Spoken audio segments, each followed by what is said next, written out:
usually missed the cut in both of his first 2 starts on this European Tour season. Hasn't ever started a season like that on our tour. So keen to make amends this week. To be sitting down a little bit, and by his own admission, his putting hasn't been where it needs to be. He's been playing quite well. Sit. Come down. Keep coming. That's a good miss, really. From sitting down on a bit of a thick lie with wind picking up this afternoon.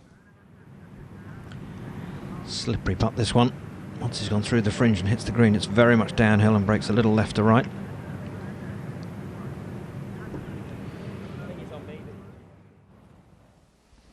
Ian Poulter on 11. Jay Townsend back in the commentary box. And it's always fun to watch Ian Poulter.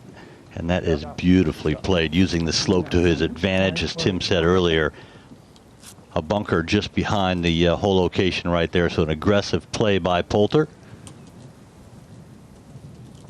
Always good to see Poulter. Always good to have you back, Jay. Well, the man who deserves to be rewarded is Ian Poulter for getting this close to this dangerous flag at the 11th. And isn't just shoved it, opened the face, unfortunately, as he struck it. And it was never destined to take the drop. Now, Ian, I can see you're giving yourself all the chances out here, hitting greens for fun. So I'm going to skip past the golf and jump to your beautiful family that you have back in Florida. And I know you've got 4 gorgeous children, but it's your son Luke that I was wondering if you could tell us a little bit about, because we know he's a really keen golfer and by all accounts a very good one. Yeah, he's pretty good. He's good. I mean, he's behind when you look at some of the, the really great young amateurs out there right now. But for me, it's exciting. He's got the passion to want to become a golfer. We've set him up. I hired a lovely young lad, Andrew, from New York, to come down and work with him full time. So, he's working on his schoolwork in the mornings. He's got the opportunity to have someone help him while I'm away, really look at all aspects of his game. So for me, it's about, giving him a chance and an opportunity that obviously, he's in a very fortunate position. So, he respects that, and he worked hard. And, for me, it's great to see him developing as a golfer. We've got an awesome trip next week to Augusta National, where he's going to play. No way. So, as a 16-year-old kid to go and play Augusta National, phenomenal. It's pretty rare. So I'm excited for him. Now, you're known as a player that's got enormous grit, and you were, selling in the stalls in Stevenage by the age of 11. How, and for all the other kids, and Luke, if he is watching at home, how would you advise that they can develop that same sense of grit? It's difficult, but I think the simple thing is, when you wake up in the morning and you can say to yourself, how much do you really want it? It should self-motivate you to work hard. The difference between the kids today than when I started is the technology, being able to analyse their swings, the statistics and all of that good stuff. That's right there at their fingertips now, which is going to develop them quicker. So find a good coach, find someone that you can compete with every time you go out and play golf. I have my brother to bounce off of, and it's really exciting. The game of golf is in a really good place. We need to keep more juniors coming back to it. But if you're an aspiring young girl or boy and you want to go the whole way, then work hard and be dedicated. And do you think that the kids are listening to that at home?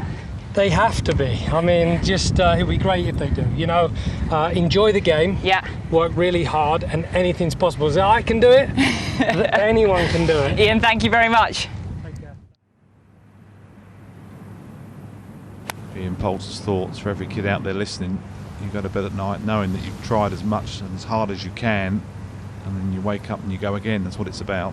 If you don't want to do it, someone else will. Yeah, he's a great example of what can be accomplished.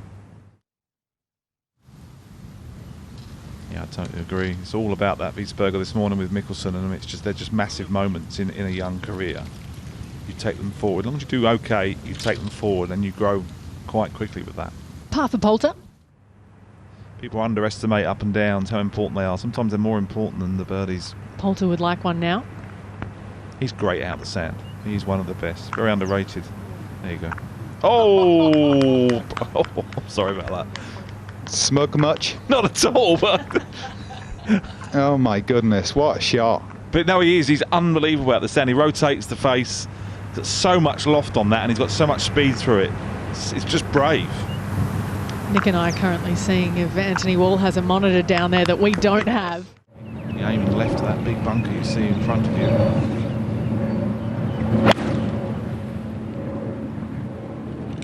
Lundy getting a face full of sand. That would have been enjoyable. Yeah, great shot. Great shot. Match player of the best, highest quality, isn't he? When he's out of the hole, he's favourite. Off the back of those two birdies, trending in the right direction, Ian Poulter. Ian Poulter second into 15, ball slightly above the feet. Flag in the back right corner, so not ideal. The ball above the feet generally makes the ball draw. And so many times we'll see that this week, a shot that is a yard from being just fine and is swept away by the slope and down into the hollow. Poulter, the green's probably a good 10 feet above him, so he needs some elevation here, really get some strike and spin it. I'll give him 7.5 out of 10 there, Nick. Do you agree with that? A bit harsh? By his standards or mine? Well, we'll go with his today, shall we? For his, yes. At best, 7 out of 10 I'd give him for his. Would be a smart up and down for Poulter. He was obviously short below the level of the green, just to keep some of his good golf going. 3 threes in a row to this point. Yeah, just a slight misread. We'll drop one back to 3 under. It's a good score this afternoon in the wind. Could finish at 67. Worst way, you'd be pretty happy with that.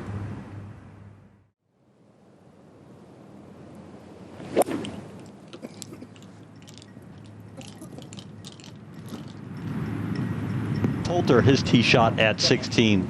Fantastic. Great judge of the wind there. He's really starting to swing the golf club well, hasn't he, the last few holes? Out to 16 green, a chance for another. Just a little misread, I think, there.